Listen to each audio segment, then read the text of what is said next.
Amazon crack करना on campus ज़्यादा difficult है या ऑफ कैंपस? प्रथम भाई एक चीज़ बताओ कि आपने अमेज़ॉन क्रैक करा, लेकिन इससे पहले आप कितनी कंपनीज़ के इंटरव्यूज़ में फेल हो चुके? बिना पेड कोर्स के पूरा का पूरा प्रिपरेशन पॉसिबल है नवंबर की जून से। अपना कॉलेज कैसा है आई डोंट पर्सन पढ़ा रहा है कि फर्स्ट ईयर में क्या करना चाहिए, सेकेंड ईयर में क्या करना चाहिए? कॉलेज आए हो तुमने मज़े नहीं करे तो बेकार है।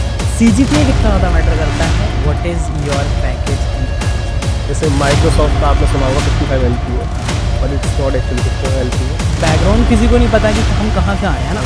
मेरे फादर ने बड़े मुश्किल से पढ़ाया है मुझे जैसे तैसे। Hi everyone, welcome to skill speaks and आज है हमारे साथ प्रथम भाई जो हैं अमेज़ॉन के अंदर SD। आज हम उनके साथ बात करने वाले हैं और एक प्रॉपर रूट मैप लेने वाले हैं कि अगर आप एक टियर 3 कॉलेज के अंदर हो या फिर प्राइवेट कॉलेज के अंदर हो और if you want to crack Amazon, Microsoft, Google, तो आप कैसे क्रैक कर सकते हो। एक प्रॉपर रूट मैप आपको मिलेगा, तो इस वीडियो को ध्यान से देखना अगर आप क्रैक करना चाहते हो फ्यूचर के अंदर गूगल, अमेज़ॉन, माइक्रोसॉफ्ट। सो प्रथम भाई अभी SD1 है अमेज़ॉन के अंदर, तो आप किस कॉलेज से थे प्रथम भाई? तो मैं NIT पटना से था। NIT Patna was not looking like a good option initially, but मैंने देखा कि कुछ कंपनी जैसे अमेज़ॉन और गूगल यहाँ पे आ रही थी, मतलब नॉट रेगुलरली, गूगल कभी कभी आती है अमेज़ॉन, तो मुझे लग नहीं रहा था अमेज़ॉन हो पाएगा, but somehow we will go through कि ऐसे ही हुआ। तो ये अमेज़ॉन आपका ऑफ कैंपस हुआ था, ऑन कैंपस कैसे हुआ था? मेरा अमेज़ॉन में हुआ था ऑन कैंपस। ओके, मैं मान लो अमेज़ॉन है, तो अमेज़ॉन क्रैक करना ऑन कैंपस ज़्यादा डिफिकल्ट है या ऑफ कैंपस? अमेज़ॉन कोई भी कंपनी है, not even Amazon, off campus हमेशा डिफिकल्ट है ऑन कैंपस से। जैसे आपका कंपटीशन था ऊपर, मतलब 10,000 या 20,000 या 40,000 जितने लोगों में, आपका वो कंपटीशन रिड्यूस हो गया 400, 800, 500 लोग। कॉलेज के अंदर है ना, कॉलेज के अंदर ईजी हो जाता है कंपनीज को क्रैक करना क्योंकि वहाँ पे बच्चे कम होते हैं। तो नेक्स्ट चलते हैं नेक्स्ट क्वेश्चन के ऊपर कि लाइक मान लो कि IITs NITs में तो भाई कंपनीज आ जाती है ना, तो IITs NITs में कंपनीज को क्रैक करना आसान होता है, लेकिन अगर कोई बच्चा टियर 3 कॉलेज के अंदर है या फिर प्राइवेट कॉलेज के अंदर है, उसके यहाँ अमेज़ॉन, गूगल, माइक्रोसॉफ्ट ये सब कंपनी, ओरेकल नहीं आती, तो उसको क्या पाथवे फॉलो करना चाहिए और कैसे जाना चाहिए, कैसे अप्रोच करना चाहिए कि वो एक इन कंपनीज को क्रैक कर पाए? So I will tell you 3 ways. तो इसके 3 तरीके हैं। पहला तरीका है कि रेगुलर वेज, एक रेफरल लो किसी बंदे से, या कोई भी आप रीच आउट करो लिंक्डइन से और उसको रेफरल के लिए पूछो, या फिर कोई आप जानता हो उससे रेफरल से पूछो और रेफरल वो दे देता है, उसका अप्लाई करो। इससे क्या है, आपको एक लार्ज ऑडियंस से एक ऑडियंस रिड्यूस हो जाती है। This will not give you an extra large advantage, but एक लार्ज ऑडियंस से आप एक स्मॉल ऑडियंस की तरफ पड़ जाते हो। ये वो पहला। दूसरा तरीका ये है कि जो कई सारी ये कंपनी है, माइक्रोसॉफ्ट, अमेज़ॉन, ये सब अपना एक हैकाथॉन्स कराती हैं। तो एक माइक्रोसॉफ्ट का और अभी एक रिसेंटली अभी हैकाथॉन हुआ है, I can't remember the name. Hackon का लास्ट टाइम जो हैकाथॉन हुआ था उसमें हमारे कॉलेज से करीब 20 से 30 लोग जा चुके हैं इस साल, और मेरे टाइम पे भी 4 से 5 लोग गए थे हैकॉन की वजह से। थर्ड वाला क्या है? थर्ड वाले ये है, जैसे अमेज़ॉन में जब भी लोग समझते हैं अमेज़ॉन जाना है मतलब SD रोल जाना है, तो इस माइंडसेट से हट के अमेज़ॉन SD रोल के अलावा और भी काफ़ी सारे होते हैं, D role, data scientist role, applied scientist role, there are many roles. तो आप पहले, अगर आपको SD चाहिए मान लीजिए, लेकिन अगर आप डेटा इंजीनियर रोल के लिए अप्लाई करें तो डेटा इंजीनियर रोल के लिए जाएँ, अप्लाई करें, उसमें ऐसे वाले सिलेक्ट हो गए तो आप इंटरनल ट्रांजिशन भी कर सकते हैं बाद में। इसका मैं एक एग्जाम्पल भी दूंगा। मेरी टीम में डेटा साइंटिस्ट रोल से कन्वर्ट होकर आए हैं SD। वो बता रहे थे पहले 1 या 1.5 साल उन्होंने डेटा साइंटिस्ट पर काम किया, फिर उन्होंने मेरे मैनेजर को रीच आउट किया, उन्होंने उनका इंटरव्यू, उन्होंने थोड़ा प्रिपरेशन वगैरह करी, एक इंटरव्यू हुआ छोटा सा उनका, लेकिन इंटरव्यू के लिए कितना पापड़ बेलना पड़ता है नॉर्मल इंसान को, वो उनको नहीं करना पड़ा। उन्होंने डायरेक्ट रीच आउट किया मैनेजर को और वो डायरेक्ट डेटा साइंटिस्ट से SD रोल में कन्वर्ट हो गया। ओके, सो प्रथम भाई एक चीज़ बताओ कि आपने अमेज़ॉन क्रैक करा, लेकिन इससे पहले आप कितनी कंपनीज के इंटरव्यूज़ में फेल हो चुके हो? दुखती रख पे हाथ रख देगा। मैं सबसे पहला मेरा इंटरव्यू था वीज़ा का इंटर्नशिप के लिए, वो 2 मंथ इंटर्न के लिए था, वो मेरा सबसे इमेच्योर इंटरव्यू था। फिर नेक्स्ट बिगेस्ट कंपनी मतलब जिसका सबका होता है, गूगल का।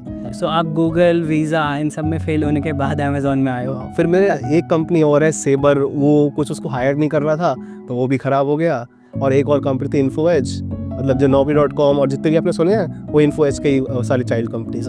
तो वो भी सारा मेरा, मतलब उसमें भी कुछ ना कुछ गड़बड़ कर, मतलब 4 कंपनीज में फेल हुए, उसके बाद फाइनली अमेज़ॉन में सिलेक्शन करवाया है ना। तो अब बात करते हैं कि फेल तो आप हुए, बट आपने कौन कौन से कोर्सेज फॉलो करे? कोर्सेज इन द सेंस आप यूट्यूब चैनल बता सकते हो, आप मान लो आपने किसी का पेड कोर्स लिया था, आप वो बता सकते हो, क्योंकि यहाँ पे जो बच्चे हैं ना उनको जेन्युइनली कौन सी चीज़ हेल्प कर सकती है उनको इन बिग टेक कंपनीज को क्रैक करने में, वो आप जेन्युइनली बताओ कि आपने कौन कौन से यूट्यूब चैनल को फॉलो किया था। डजेंट मैटर, आप नाम ले सकते हो, कोर्स आप नाम ले सकते हो, कोई दिक्कत नहीं है, तो आप वो बताओ। फर्स्ट मैंने कोई भी पेड कोर्सेज मैंने यूज़ नहीं किया। एक पेड कोर्स लिया था और वो मेरे किसी काम नहीं आया, वो ऐसे ही रखा है। तो मैं ये बताना चाहूँगा, बिना पेड कोर्स के पूरा का पूरा प्रिपरेशन पॉसिबल है।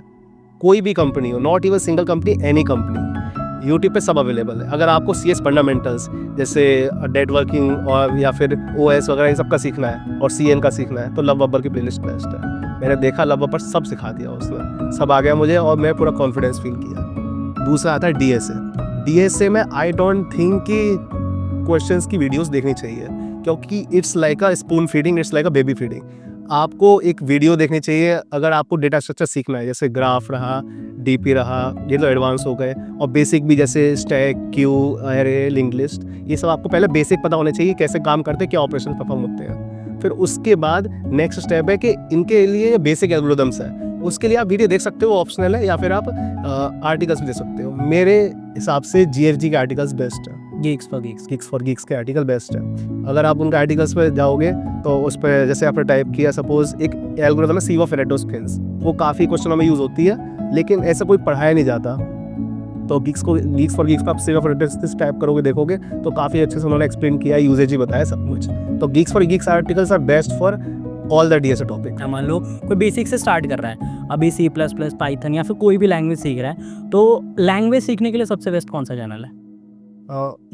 इसके लिए लव बब्बर यूज़ कर सकते हो, टेक यू फॉरवर्ड यूज़ कर सकते हो, कोई भी। इसके लिए मतलब बेसिक के लिए सब बढ़िया है। मैंने अभी मैंने मतलब कोई बहुत ही ख़राब कोर्स हो अलग बात है, वरना हर एक कोई कोर्स बढ़िया है। अपना कॉलेज कैसा है? I don't think it's like means लोग क्या है ना, जिनको जो चीज़ अच्छी लगती है वो तुरंत समझ में आ जाए, वो चीज़ अच्छी लगती है। लेकिन मेरा मानना है DSA चीज़ ही ऐसी है, जल्दी समझ में नहीं आएगी, तो जल्दी समझ में आ कैसे रही है?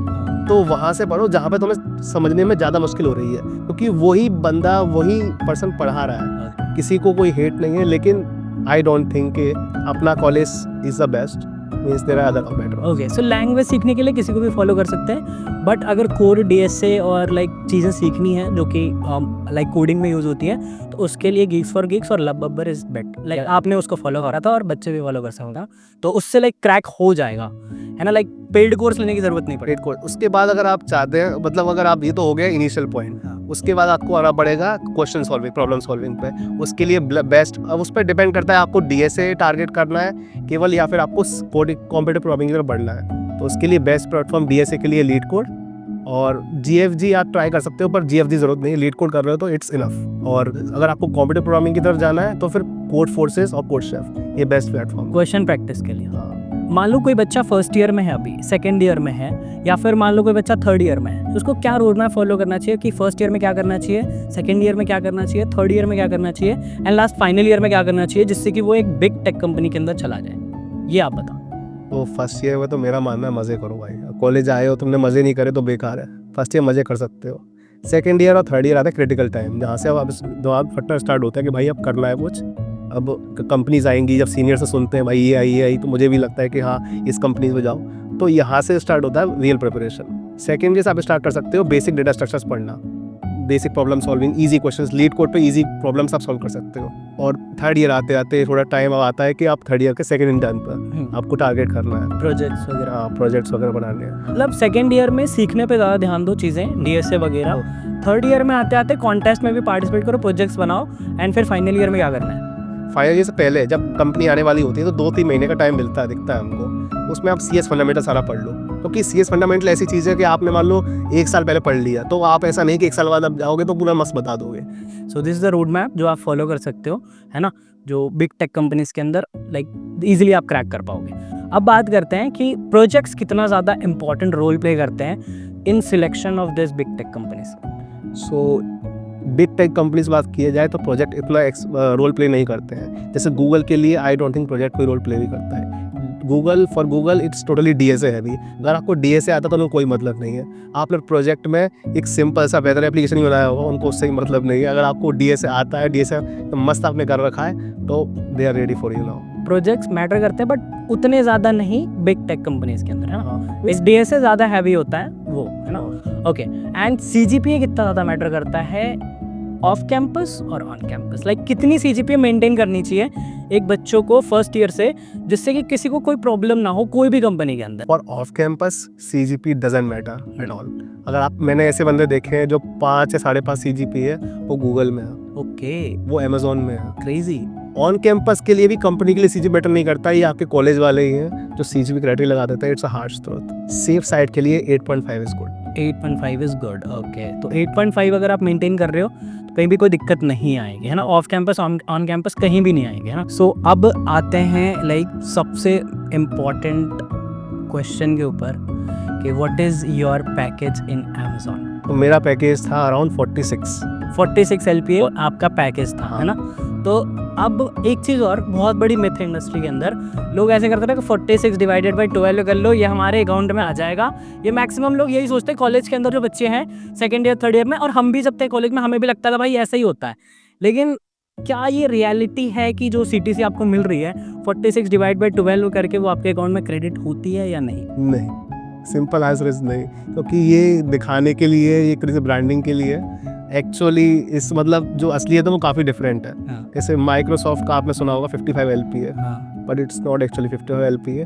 जो कटफिट के अकाउंट में आता है वो 1.2 LPA आता है। ओके, मतलब 1 से 1.5 लाख रुपए मिलते हैं हर मंथ माइक्रोसॉफ्ट में। ओके, अमेजोन का बताओ आप। अमेजोन का बताता हूँ। अमेजोन चलो बता देते हैं। अमेजोन मेरे अकाउंट में अभी स्टार्टिंग में मेरे को बोनस ही मिल रहा है, क्योंकि मैंने अभी ज्वाइन किया है, तो फर्स्ट और डायरेक्ट ज्वाइनिंग बोनस वगैरह चीज़ें मिल रही है। तो हमको फर्स्ट ईयर और सेकंड ईयर दोनों साल का ज्वाइनिंग बोनस मिलता है। तो अभी मेरे को अकाउंट में 195 आ जाता है। Okay, so it's great, not bad.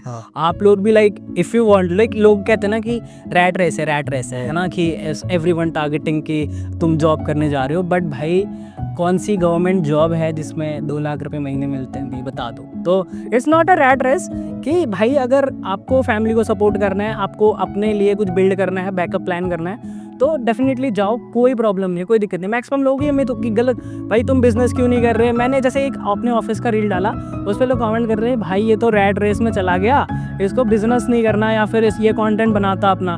तो भाई हर चीज़ का एक लाइक ऐसा होता है कि हम कंटेंट बना रहे हैं, ठीक है, लाइक हमें फैमिली को भी सपोर्ट करना है।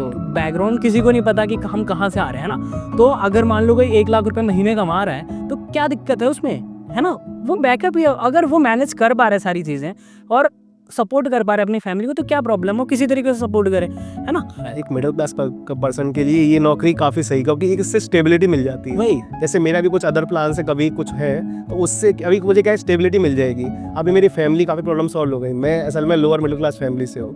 मेरे फादर ने बड़े मुश्किल से पढ़ाया मुझे जैसे तैसे, बस मैं पहुँच गया। मुझे जेई के बारे में पता भी नहीं था। मैं पहला बंदा था अपनी पूरी फैमिली में जो जेई में गया, तो जेई क्लियर हुआ, फिर कंपनी में गया, अमेजोन में गया। पहला बंदा हूँ जो इतनी बड़ी बिग टेक कंपनी में, फांग कंपनी। अब बात करते हैं कि what are the biggest mistake जो बच्चे अपने इंटरव्यू के अंदर करते हैं और उनको नहीं करना चाहिए। जैसे एक इसमें मेरी मिस्टेक थी। पहला था कम्युनिकेशन स्किल। जब भी लोगों को लगता है कि डीएसए कर रहे हैं, डीएसए करते हैं, वो कम्युनिकेशन छूट जाता है। डीएसए पढ़ के चला गया बंदा, वहाँ पे गया, इंटरव्यू में कुछ पूछा, वो फंबल कर रहा है। तो उसे आता भी है, मुझे 3 सम आता था क्वेश्चन, पर मुझे क्वेश्चन आते हुए भी मैं नहीं एक्सप्लेन कर पा रहा हूँ उसको। Reason is communication gap. तो कम्युनिकेशन स्किल पहली चीज़ हो गई। दूसरी चीज़ आती है प्रोजेक्ट। और प्रोजेक्ट क्या क्या कॉपी कर लिए किसी से, प्रोजेक्ट खुद से नहीं बनाया। अब कॉपी कर लिए तो इंटरव्यूअर को उनको लगता है कि इंटरव्यू बेवकूफ़ बना देंगे। अब इंटरव्यूअर 2-3 क्वेश्चन पूछता है, फिर जो ऊपर से जवाब पता नहीं होता। हाँ, फिर समझ जाता है इंटरव्यूअर। इनको लगता है कि इन्होंने इंटरव्यू को बेवकूफ़ बना दिया, पर ये भूल जाते हैं इंटरव्यू वहीं से होके आया है पहले। नेक्स्ट क्वेश्चन ये है कि रेज्यूमे कैसे बनाना चाहिए और क्या फॉर्मेट यूज़ करना चाहिए, ये शॉर्ट लिस्टिंग के चांसेस ज़्यादा। जैसे लिंक्डइन सब लोग यूज़ करते हैं। मेरे लिंक्डइन पे इतनी सारी फीड्स आती रहती है लोगों की कि this is the resume best, और वो रियली वर्क करता है। मतलब जो लोग ऑलरेडी जैसे गूगल या फिर फांग कंपनी से पहुंच चुके हैं, अगर आपको वही टारगेट करनी है या कोई भी कंपनी आपको टारगेट करनी है, तो आप जो लिंक्डइन यूज़ करिए। लिंक्डइन पे कई सारे लोग अपना पोस्ट करते हैं। मैं बताता हूँ उस चीज़ में, उस रेज्यूमे में अच्छा क्या होता है। उस रेज्यूमे होता है प्रॉपर सेग्रीगेशन। क्योंकि आप सोचिए, आप इतनी एप्लीकेशंस जा रही हैं, लाखों एप्लीकेशन जा रही हैं, कोई बंदा तो वहाँ पे बैठ के चेक कर रहा है, नहीं कर रहा, एक वहाँ पे कोई AI बॉट चेक कर रहा है। तो अगर आपको बॉट को समझाना है तो आपको बॉट की लैंग्वेज आनी चाहिए। उसकी लैंग्वेज ATS फ्रेंडली बनाना होता है। कई लोग भी फोटो डाल देते हैं, फोटो का कोई काम नहीं है। हाँ, लाइक कई लोग एक्स्ट्रा चीज़ें डाल देते हैं जो कि उस रोल के लिए रेलेवेंट भी नहीं होता। तो वही है कि कोई एक बंदा बैठ के चेक नहीं कर रहा। सो नाउ अब बढ़ते हैं कि लाइफ बिफोर अमेज़ॉन और बढ़िया भाई NIT पटना से हैं, तो ऑब्वियसली वो लाइफ कैसी थी और ये लाइफ कैसी चल रही है अमेज़ॉन के अंदर, लाइफ वर्क लाइफ बैलेंस कैसा है और अमेज़ॉन का कल्चर कैसा है और क्या एक्स्ट्रा चीज़ें मिलती हैं, है ना, क्या क्या वो चीज़ें आप बता दो थोड़ा, जिससे कि ये बच्चे मोटिवेट हो जाए। हाँ भाई, जैसे कुछ चीज़ें चेंज नहीं हुई, जैसे 20,000 ही मेरा खर्चा पहले महीने का था, अब हफ्ते का हो गया। Oh my God. ओके। तो एक तो ये जो है वो सिमिलैरिटी है। हाँ। 20,000 बस कुछ कुछ हार्श रियलिटी से पता चल रही है, कुछ कुछ नई चीज़ें पता चल रही हैं। कंपनी में कितना हेक्टिक होता है, बाहर जो सुना था ये अच्छा है वो अच्छा है, सब कुछ अच्छा नहीं होता, कुछ चीज़ें बुरी भी होती है। तो लेकिन लास्ट में महीने के एंड में पैसा मिल जाता है। पैसा आना चाहिए, ऐसा बाकी ठीक है, सब कुछ मैनेज कर लेता है इंसान, है ना। सो मतलब अब आ रहे हो तो like you have to hustle here, यहाँ पे भी आपको हसल करना ही है, मेहनत जीवन में हमेशा करते रहना है, क्योंकि मेहनत के बिना भाई देखो कुछ नहीं मिलता, कहीं भी कुछ नहीं मिल रहा होता है ना। तो आपको कॉलेज में भी मेहनत करना है, अगर कॉलेज में मेहनत नहीं करोगे सिलेक्शन नहीं होगा, यहाँ पे नहीं मेहनत करोगे तो वो ही है, प्रमोशन नहीं मिलता, प्रमोशन नहीं मिलेगा, है ना? मोटिवेशन प्रमोशन ही है। बाकी SD तो की सैलरी है ना, वो SD मतलब डबल है। हाँ, तो बहुत सारी चीज़ें जो प्रथम भाई ने बताई, बहुत सारी इंसाइटफुल चीज़ें थी, जो मान लो रिसोर्सेज बताए इन्होंने, रिज्यूमे कैसे शॉर्ट लिस्ट होता है वो बताया, है ना, व्हाट आर द इम्पॉर्टेंट की पॉइंट जिससे सिलेक्शन हो सकते हैं, कहाँ से अप्लाई करना है, सारी चीज़ें बताई। तो आई होप आपको ये वीडियो पसंद आया होगा और ये चीज़ें आपको मोटिवेट करेंगी, सैलरी ऑब्वियसली मोटिवेट करेंगी आपको कि कैसे कंपनीज़ के अंदर आना है। और अगर आप चाहते हो कि और भी ऐसे इंटरव्यूज़ हम लेकर के आए वर्किंग प्रोफेशनल्स के साथ, लाइक गूगल, अमेज़ॉन, माइक्रोसॉफ्ट, तो सब्सक्राइब कर लो इस चैनल को, क्योंकि ये आपको बहुत हेल्प करने वाला है। और एक चीज़ और कि प्रथम भाई, इन बच्चों को अमेज़ॉन का कैंपस भी देखना है, तो कब हो सकता है वो आप बता दो। ठीक है, मतलब हाँ, हो तो सकता है कैंपस व्लॉग दे वांट, क्योंकि अगर वो देखेंगे तो दे वांट, लाइक उनको मोटिवेशन आएगा कि हाँ यार यहाँ पे काम करना है। तो ठीक है भाई ने बोला है तो करना पड़ेगा आप लोगों के लिए। तो जल्दी हम लेकर के आएंगे अमेज़ॉन का कैंपस व्लॉग भी, है ना। तो स्टे ट्यून्ड, चैनल को सब्सक्राइब कर लो। प्रथम भाई का भी अगर कोई चैनल होगा मैं डिस्क्रिप्शन में दे दूंगा, अगर आप यूट्यूब पे देख रहे हो तो जाओ, प्रथम भाई का चैनल है, वहाँ भी आप सब्सक्राइब कर लो। Thank you so much for watching, मिलते हैं अगली वीडियो में, तब तक के लिए हसल करते रहो भाई।